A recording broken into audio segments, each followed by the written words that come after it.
Hello dear friends, channel green ভিউয়ে আপনাদেরকে স্বাগতম। আমার ছাদ বাগানে কাগজি লেবু গাছ এই দেখতে পাচ্ছেন সামনে।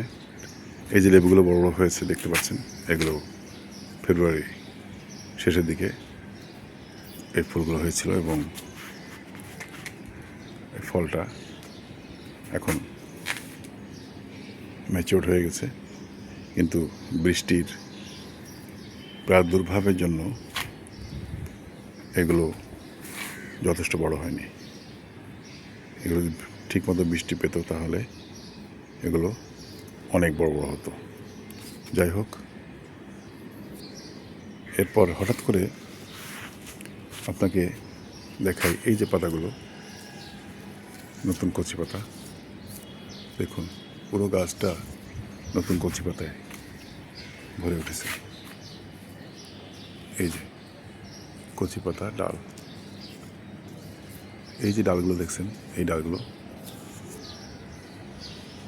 3 মাস 4 মাস পরে এগুলো থেকেই আবার নতুন করে ফুল আসবে। পুরনো ডালে সাধারণত ফুল আসে না, ফল হয় না। এই জন্য নিয়মিত লেবু গাছের ডাল ছাঁটাইয়ের প্রয়োজন হয়।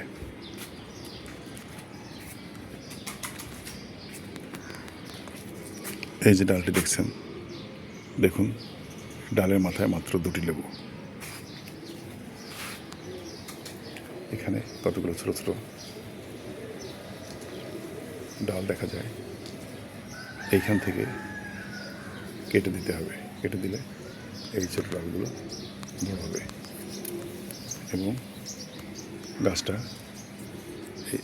এই জায়গাটা একটা ঝোপালো শেপের হবে। এখানে 2টো লেবু আছে একটি ডালের মাথায়। এই ডালটা এখান থেকে কেটে দিতে হবে, কেটে দিয়ে এখানে ফাঙ্গিসাইড লাগাতে হবে।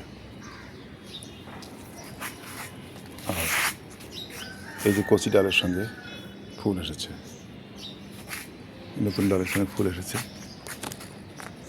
ফল সেট হচ্ছে এবং এই ফলগুলো ড্রপিং খুব কম হয়, কারণ এখন মাঝে মাঝে বর্ষা হবে। বর্ষার পানির সঞ্জীবনী শক্তির কারণে ফুলের ড্রপিং খুব কম হয় এবং এই সময়টা বিশেষ করে ফল বেশি দাঁড়ায়। পুরনো লেবুগুলো দেখতে পাচ্ছেন, দেখুন এই ফলগুলো ড্রপিংয়ের হার খুব কম হবে। এর কারণ বৃষ্টি। এখন মাঝে মাঝে তরল সার দিই। গাছ খোঁচাখুচি করে এখন শিকড় কেটে দেওয়ার প্রয়োজন মনে করছি না, কারণ গাছের গ্রোথ যথেষ্ট ভালো। গ্রোথ ভালো হলে বুঝতে হবে যে শিকড় এখনও কম্প্যাক্ট বা জটলা পাকে যায়নি। বছরে একবার গাছের শিকড় কিছুটা কেটে নতুন করে মাটি, সার মিশ্রিত মাটি দিতে হয়। সেটি আমি দিয়েছি, শীতের পরপরই দিয়েছি। বৃষ্টির পূর্বে এখন আমার গাছের গোড়া খুঁচিয়ে শিকড় কাটার কোনো দরকার হচ্ছে না, কারণ গাছের গ্রোথ ভালো, অর্থাৎ এই শিকড় খুব ভালোভাবে খাবার সংগ্রহ করছে। যদি গাছের গ্রোথ ভালো না হতো তাহলে এইভাবে নতুন ডালে গাছ ভরে যেত না। এবং এই কচি পাতা যখন বের হয়েছে, এই কচি পাতার বয়স 20 দিন। কোনো পাতায় দেখুন লিপ মাইনার বা ম্যাক পোকা অথবা পাতা সুড়ঙ্গকারী পোকা, যে নামেই ডাকেন, কোথাও আক্রমণের চিহ্ন নাই। আপনাদেরকে একটা দেখাবো যে আক্রমণ হয়েছে এমন একটি পাতা আমি আপনাদেরকে দেখাতে পারছি না।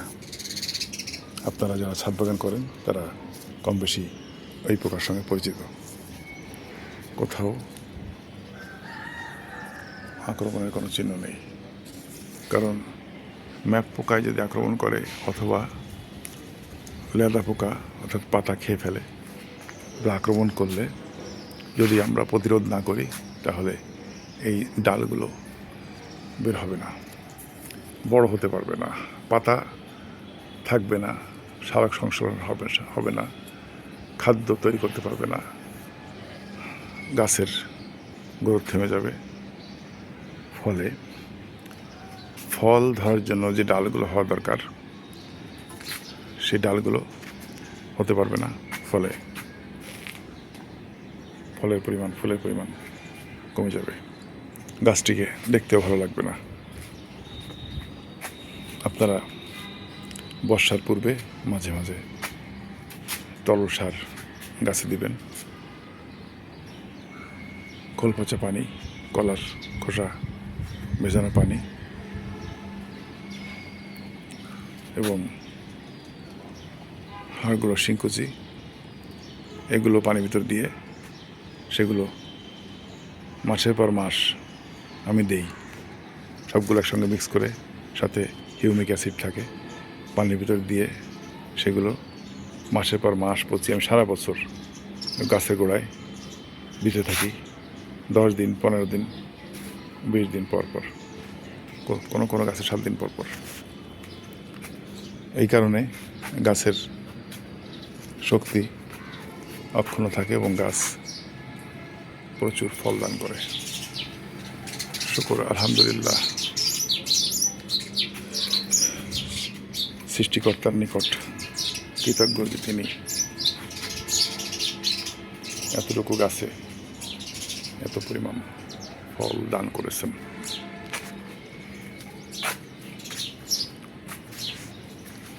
আপনাদের যদি এই গাছ সম্পর্কে পরিচর্যা বা অন্য যে কোনো প্রশ্ন থাকে আপনারা কমেন্ট বক্সে প্রশ্ন লিখবেন।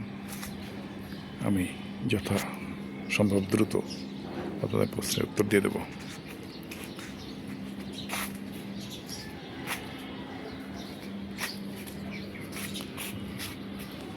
আমার এই গাছটির বয়স 4 বছর।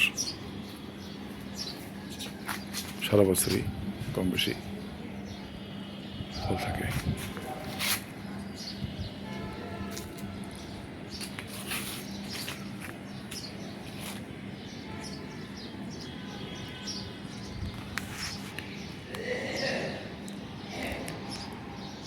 আজকের মতো আপনাদের কাছ থেকে এখানে বিদায় নিচ্ছি। সকলে ভালো থাকুন, সুস্থ থাকুন। আল্লাহ হাফেজ।